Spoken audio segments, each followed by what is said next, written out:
Hello dear friends, welcome to MK legal Shiksha the way of learning. Dear friends, आज हम बात करने वाले हैं कि जब इम्प्रिजनमेंट मिलती है और वो विद फाइन मिल जाती है। जैसे आपने आईपीसी में देखा होगा कि जो पनिशमेंट्स होती हैं वो किस तरह से मिलती हैं, विद फाइन भी मिलती हैं और विदाउट फाइन या बोथ ऐसे होती हैं। तो अगर विद फाइन कोई इम्प्रिजनमेंट मिला है और वहाँ पे वो क्या कर देता है भाई, नॉन पेमेंट कर देता है, default of the payment of fine, ये अगर वहाँ पे कर देता है कोई व्यक्ति, तो उसको कैसे सज़ा मिलेगी? इसका प्रावधान आईपीसी में तो दिया है, लेकिन आईपीसी क्या है? हमारा सब्सटेंटिव लॉ है। और इसका प्रोसीजर कहाँ मिलेगा आपको? सीआरपीसी में इसका प्रोसीजर मिलेगा। तो आज सीआरपीसी में इसके प्रोसीजर के बारे में हम बात करेंगे। अगर आप चैनल पर नए हैं तो सब्सक्राइब जरूर कर लें और साथ ही बेल आइकन को भी प्रेस करें, जिससे आपको नई वीडियोज़ के अपडेट्स मिलते रहें। आज हम बात करने वाले हैं आपके section 30 of CrPC read with section 65 of IPC. देखिए, सेक्शन 30 ऑफ सीआरपीसी हम पहले कर लेते हैं। पहले हम प्रोसीजर देखेंगे, जिससे कि आपकी चीज़ें ज़्यादा अच्छे से क्लियर हो जाएंगी। सेक्शन 30 ऑफ सीआरपीसी 1973 क्या कहता है कि sentence of imprisonment in default of fine. देखिए, सेक्शन आपका जो 53 ऑफ आईपीसी है, ये आपको बताता है कि पनिशमेंट कितनी तरह की, 5 टाइप की पनिशमेंट की हम बात करते हैं। तो सेक्शन 30 यहाँ पे कहता है कोर्ट ऑफ मैजिस्ट्रेट में award such term of imprisonment in default of payment of fine as authorise by law, जैसा लॉ ने ऑथराइज किया है। कहाँ ऑथराइज किया? आईपीसी में बताया 65 में 1/4 दे सकते हैं। प्रोवाइडेड, एक प्रोवाइजो दे दिया, it is not in excess of the power of magistrate under section 29। इस बात को नोट करें कि सेक्शन 29 की पावर्स, इसके बारे में हम बात करेंगे। Shall not where imprisonment has been awarded as part of the substantive sentence exceed 1/4 of the term of imprisonment which the magistrate is competent to inflict. देखिए, 65 के और इसके डिफरेंस को समझने पहले मैंने 30 क्यों पढ़ा है, आपको रीज़न बताता हूँ। ये कह रहा है कि 1/4 होना चाहिए जितना कि मैजिस्ट्रेट साहब दे सकते हैं। कितना दे सकते हैं, ये बात हमें कौन बता रहा है? ये बता रहा है section 29। Otherwise than as imprisonment default of payment of fine. Sub section 2 कहता है कि imprisonment awarded under this section may be in addition to substantive sentence. It means ये क्या होगी? कॉन्जिक्यूटिव होगी। कॉन्जिक्यूटिव होगी, कंकरेंट नहीं होगी, साथ साथ नहीं चलेगी। यानी कि अगर आपको 2 साल की सज़ा हुई है और default of payment of fine में आपको कोई सज़ा मिलती है तो 2 साल के प्लस जाएगी वो। पहले आप नॉर्मल इम्प्रिजनमेंट काटेंगे, फिर आप डिफॉल्ट ऑफ फाइन की इम्प्रिजनमेंट काटेंगे। कंकरेंट नहीं चल सकती है, ये सब सेक्शन 2 कहता है। मैक्सिमम टर्म कितनी हो सकती है? जितना कि सेक्शन 29 में ऑथराइज है। अब कितना ऑथराइज है देखिए, इस चीज़ को समझिए अभी आप। देखिए, सेक्शन 29 ऑफ सीआरपीसी क्या कहता है?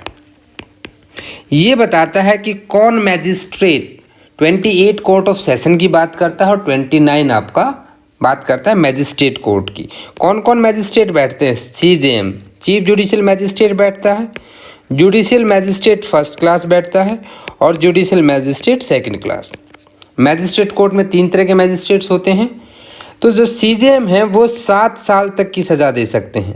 फाइन के लिए कोई लिमिट नहीं है, ठीक है, फाइन डिफाइन नहीं है, कितना भी फाइन वो लगा सकते हैं। जुडिशियल मैजिस्ट्रेट फर्स्ट क्लास हैं, वो आपको 3 साल की सज़ा दे सकते हैं और मैक्सिमम 10,000 तक का फाइन लगा सकते हैं।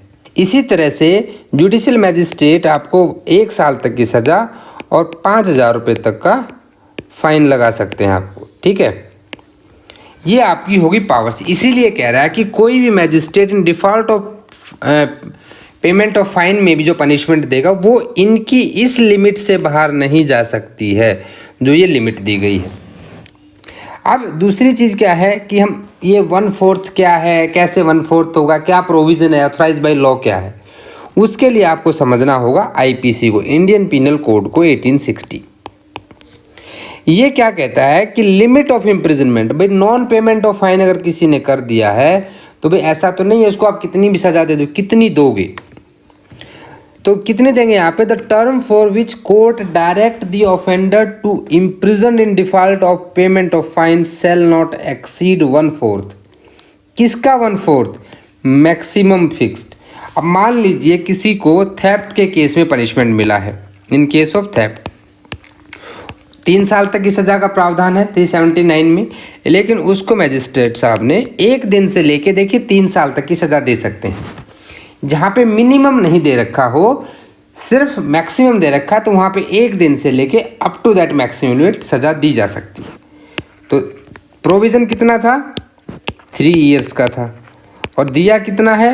2 साल दिया गया है, प्लस में उनको 1000 रुपीज़ का फाइन लगा दिया गया। अब 1000 रुपीज़ क्या हुआ कि वो पे नहीं कर पाए, पे नहीं हुआ, डिफ़ॉल्ट कर दिया पेमेंट का, तो कितनी सज़ा मिलेगी? 1/4। 1/4 किसका? इस 2 साल का नहीं, 1/4 मिलेगा 3 ईयर्स का 1/4। कितना होगा? 9 मंथ्स। और आपका सब सेक्शन 2 ऑफ CRPC क्या कह रहा है वहाँ पे? वो ये कह रहा है कि भाई जो ये 9 मंथ है ये कॉन्जिक्यूटिव होंगे, कंकरेंट नहीं होंगे। इस चीज़ का भी आपको यहाँ पे विशेष ध्यान रखना है। अच्छा देखिए, थोड़ा सा डिफरेंस आ जाता है। वहाँ पे दिया है कि 1/4 जितना कि मैजिस्ट्रेट ऑथराइज है भाई एज पर सेक्शन 29, और यहाँ दिया है 1/4 होने का, उससे ज़्यादा नहीं होना चाहिए। अब मान लीजिए कहीं पे दोनों सेक्शनों में कंट्राडिक्शन हो जाता है, तो एक केस नोट करें यहाँ पे, Chhajjulal versus state of Rajasthan. यहाँ पे कोर्ट ने क्लियर कर दिया था कि section 30 of CRPC it will prevail over section 65 of IPC। अगर कहीं दोनों में कंट्राडिक्शन हो जाता है, इन दैट केस आपका सेक्शन 30 प्रीवेल करेगा ओवर द सेक्शन 65। ये यहाँ पे याद रखना है आपको। Thanks for watching this video. I hope आपको सेक्शन 30 और सेक्शन 65 ऑफ IPC और ये CRPC दोनों अच्छे से क्लियर हो गए होंगे। वीडियो अच्छा लगा तो लाइक कर दें, चैनल को सब्सक्राइब कर दें। आप हमें डिफरेंट प्लेटफॉर्म पे भी ज्वाइन कर सकते हैं, मेल कर सकते हैं, और कमेंट करना बिल्कुल भी ना भूलें कि वीडियो आपको लगे कैसे। मिलते हैं नेक्स्ट वीडियो में, तब तक के लिए जय हिंद, जय भारत।